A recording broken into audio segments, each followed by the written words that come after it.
Dans son rapport de la commission permanente chargée des questions politiques, gouvernementales et celle des relations extérieures, comme présenté par le président de la dite commission,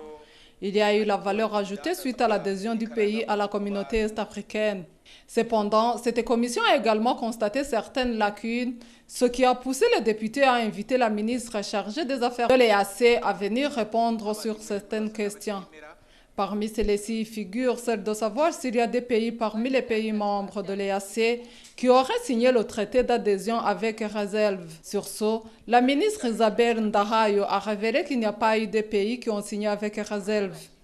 et d'ajouter que tous les pays ont signé après avoir accepté de se conformer à 100% au contenu du traité, mais que la population garde le droit d'échanger sur le contenu après, et a invité le Burundi de répertorier les imperfections qu'il soumettra à la prochaine occasion.